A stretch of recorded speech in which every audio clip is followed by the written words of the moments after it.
Hello learners, welcome to exam preparation. आज के video lecture में हम MCSL 036 के सॉल्यूशन के पार्ट 2 के बारे में बात करेंगे। इस वीडियो में 16 to 32 क्वेश्चंस होंगे आप लोगों के, और ये थोड़ी लेंदी वीडियो होगी। आइए देखते हैं। क्वेश्चंस का लिंक मैं आपको डिस्क्रिप्शन में प्रोवाइड कर दूँगी। Question number 16 is answer. Number 16th is an object is destroyed and removed from memory. This process is known as destructor. Basically इसका question है what is destructor. इसकी definition ये है an object is destroyed and removed from memory. This process is known as destructor. Next, answer number 17th is inheritance needs more time to process. Point number 1 है ये। Basically इसमें limitations पूछी हुई है आपसे इनहेरिटेंस की। फर्स्ट जो point है वो हो सकता है inheritance needs more time to process, and second is it might be complex, because इसमें चाइल्ड एंड पेरेंट्स क्लासेस होती हैं, that's why. And answer number 18th is super class. Super class क्या होती है, आइए इसकी डेफिनेशन देखते हैं। Super class is an entity which Superclass is an entity which allows subclass or child class to inherit from itself. Superclass वो होती है जो चाइल्ड क्लास को और सब क्लास को इनहेरिट करने देती है अपने features. It is also known as super class का एक और नाम होता है जिससे जाना जाता है, वो होता है हमारा parents class. We called super class is also known as parent class. Next is sub class. Sub class क्या होता है ये पूछ सकते हैं आपसे। सुपर क्लास ऑपोजिट होता है सब क्लास का। आइए देखते हैं। It is an entity which inherits from another class. ये इनहेरिट करते हैं दूसरी क्लासेस से, मीन्स पेरेंट्स क्लास से, सुपर क्लास से। इसका दूसरा नाम क्या हो सकता है, it is known as child class. Sub class को हम चाइल्ड क्लास भी बोलते हैं। नेक्स्ट आंसर नंबर 19, ये सुपर क्लास एंड सब क्लास आपसे पूछा जा सकता है क्या होता है। Next is 19, question 19th is what is interface, and the answer is interface refers to a special type of class which contains method.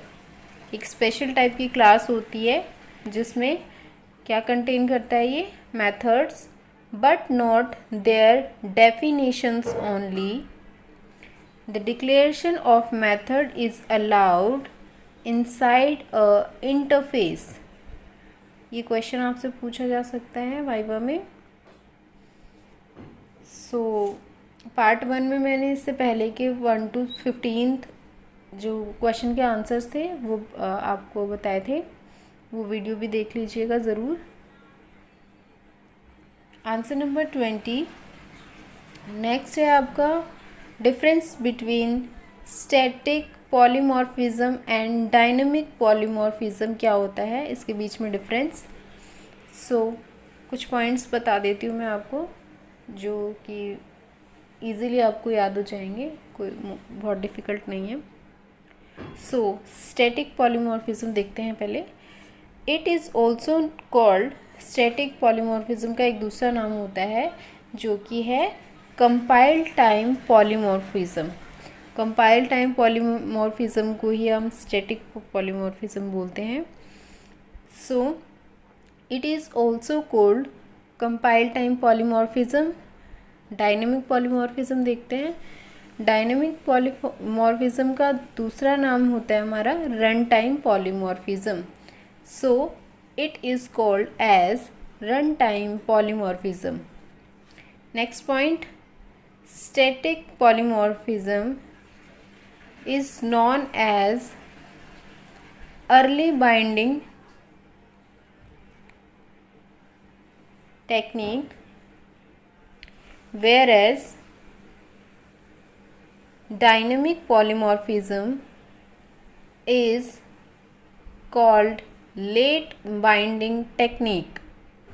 Static polymorphism को अर्ली बाइंड टेक्निक यूज़ होती है इसमें, और डायनेमिक में हमारी late binding technique. So static हमारा faster होता है, डायनेमिक हमारा स्लोअर होता है। स्टैटिक लेस फ्लेक्सिबल होता है एंड डायनेमिक मोर फ्लेक्सिबल होता है हमारा। Next answer number 21 is difference between overloading and overriding, most common viva question. So देखते हैं इनका डिफरेंस। अगर आपने वीडियो को लाइक नहीं किया तो प्लीज़ लाइक कर दीजिए, चैनल को सब्सक्राइब कर दीजिए एंड वीडियो को शेयर ज़रूर कीजिए। So overriding is called as compiled time polymorphism. Overriding को हम क्या कह सकते हैं, compiled time polymorphism. Whereas overriding को हम क्या कह सकते हैं, run time polymorphism. Next point is overriding helps increase readability. Readability को इंक्रीज करने में हेल्प करता है क्या, overloading. Whereas overloading doesn't help. Overloading क्या करता है हमारा, ओवरलोडिंग यूज़ होता है हमारा इंक्रीज़ करने के लिए रीडेबिलिटी को, और ओवरराइडिंग में हमारा ये हेल्प नहीं करता है इंक्रीज़ करने के लिए रीडेबिलिटी को। So it doesn't help increase readability. Next point overriding में है, आप एक दो पॉइंट भी बता सकते हैं, मैंने 3 पॉइंट बताए हैं। इट मे और may not required inheritance. Overriding में हम इनहेरिटेंस को रिक्वायर भी हो सकता है, ज़रूरी भी हो सकता है और ज़रूरी नहीं भी हो सकता है कि वो यूज़ करे। Whereas it always use inheritance in overriding. ठीक है। Question answer number 22 is, question है इसका, difference between abstract class and interface. Interface और एब्स्ट्रैक्ट क्लास के बीच भी आपका डिफरेंस पूछा जा सकता है। ये मैं आपको इनकी डेफिनेशन पार्ट 1 में बता चुकी हूँ, और अगर नहीं बताई होगी पार्ट 1 में तो आगे आने वाले कुछ क्वेश्चंस में मैं इसकी डेफिनेशन आपको बताऊँगी। सो डिफरेंस देखते हैं। एब्स्ट्रैक्शन क्लास में क्या होता है, इट हैव एब्स्ट्रैक्ट और नॉन एब्स्ट्रैक्ट मेथड्स। ये एब्स्ट्रैक्ट और नॉन एब्स्ट्रैक्ट दोनों मेथड्स पे काम करता है। Whereas interface have only abstract method, और इंटरफेस सिर्फ एब्स्ट्रैक्ट मेथड पे काम करता है। Next point is abstract class doesn't support multiple inheritance. Abstraction class multiple inheritance को सपोर्ट नहीं करता है। Whereas interface supports multiple inheritance. Interface क्या करता है, मल्टीपल इनहेरिटेंस को सपोर्ट करता है। ये इनहेरिटेंस के टाइप्स देख लीजिएगा कौन कौन से होते हैं, उनको डिटेल में एक बार पढ़ लीजिएगा।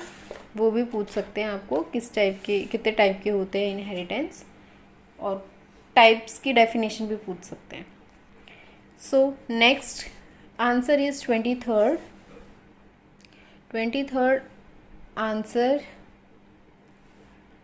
they are special type of keywords which are used to control or specify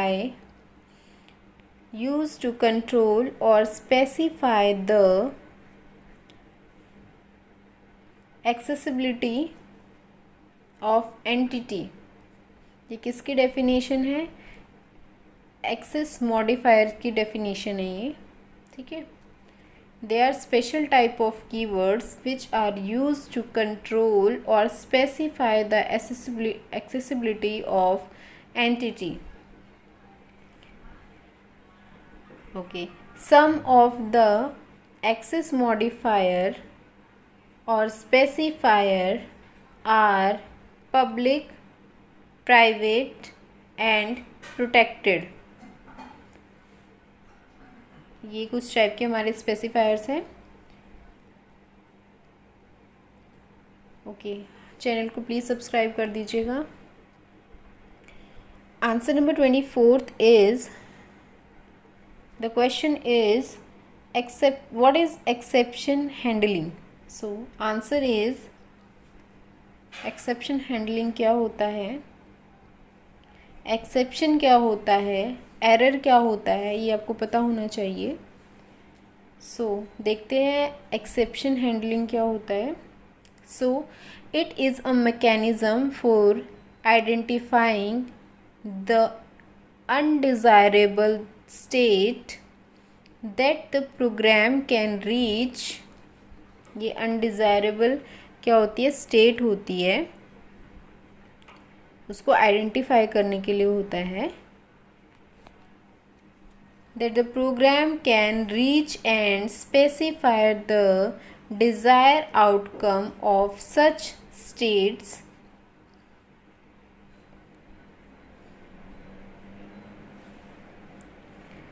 so try catch जो होता है एक हमारा मेथड, वो मोस्ट कॉमन होता है एक्सेप्शन हैंडलिंग का एक एग्जाम्पल, ठीक है। ट्राई कैच पूछ सकते हैं आपसे क्या होता है, गेट पोस्ट पूछ सकते हैं आपसे क्या होता है। सो आप इनको भी ज़रूर पढ़ के जाइएगा। So try catch is most common example of exception handling. आप मुझे कमेंट करके बता सकते हैं नेक्स्ट वीडियो आप ट्यूटोरियल आपको किस टॉपिक पे चाहिए या किस सब्जेक्ट के लिए चाहिए। Next question number 25 is what is garbage collection. मैं आपको क्वेश्चंस का लिंक भी आपको डिस्क्रिप्शन में दे दूँगी, वो भी देख लीजिएगा। आप प्लेलिस्ट चेक कर सकते हैं मेरे चैनल पे आकर। So garbage collection, the unwanted memory is freed up by removing the objects that are no longer needed. Means वो ऑब्जेक्ट जो हमें ज़रूरत नहीं है जिसकी अब, ठीक है, उसको रिमूव करता है कौन? गार्बेज कलेक्शन, ठीक है। Next question number 26 is what is inline function. Inline function क्या होता है, ये आपसे पूछ सकते हैं।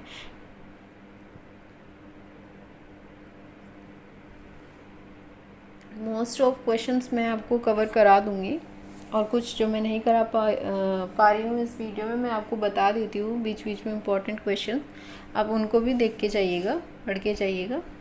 सो inline function is one for which the compiler copy the code.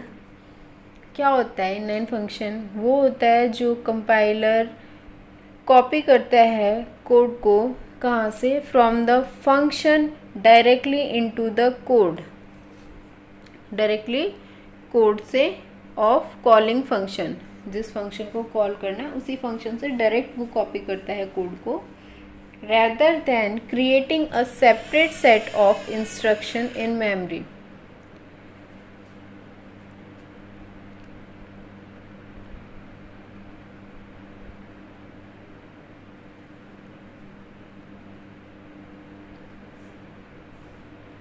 Instructions in memory. So next question is question number 27. Video थोड़ा सा लेंदी है क्योंकि इसमें 16 to 32 क्वेश्चंस कवर अप हुए हैं, आंसर्स हैं, इसीलिए थोड़ी सी लेंदी है. So question number 27 is what is virtual function. So virtual function is a member function. Virtual function एक member function होता है which is declared, जो कि declare होता है within a base class. base class के अंदर ये declared होता है virtual function and overridden by a derived class. ओवररिडन होता है किसके द्वारा? ड्राइव्ड क्लास के. Okay, so this is our virtual function. Answer number 28 is, question is friend function. What is friend function? So friend function is a friend function can access the private and protected data of a class. We declare friend function using friend keyword inside the body of class. friend function को हम friend keyword से declare कर सकते हैं class की body में. ठीक है, ये इम्पॉर्टेंट है आपका. Friend function, virtual function, inline function पढ़ लेना आप इसको. Answer number 29. Basically the question is types of argument passing. Kind बताने हैं आपको, कितने काइंड के होते हैं आर्ग्यूमेंट पासिंग, टाइप्स बताने हैं. So there are 3 type of argument passing. 3 तरीके के मेनली होते हैं हमारे argument passing. Pass by value, pass by reference and pass by address. ये हमारे 3 टाइप के आर्ग्यूमेंट्स होते हैं. Next question is what is access modifiers. Access modifiers क्या होते हैं हमारे? So access modifier also known as access specifier. और access specifier मैं आपको बता चुकी हूँ वीडियो में पहले ही. So access modifier और access specifier सेम थिंग होता है. ठीक है, so answer number, question number 31 is what is abstract class. So abstract class is a class that contain at least one abstract method. और abstract method मैं आपको पहले ही already बता चुकी हूँ वीडियो में. Last question of this video is what is exception. Exception handling हम देख चुके हैं क्या होता है, अब देखते हैं एक्सेप्शन क्या होता है. So an exception is a unwanted और अनएक्सपेक्टेड इवेंट. एक्सेप्शन क्या होता है? अनवांटेड और अनएक्सपेक्टेड एक इवेंट होता है which occur during the execution of program. ये कब अकर होता है? जब हम प्रोग्राम को एग्जीक्यूट कर रहे होते हैं. सो ये आपसे एक क्वेश्चन अलग से ये पूछा जा सकता है कि एक्सेप्शन किस तरीके से अकर हो सकता है, कैसे लग सकता है.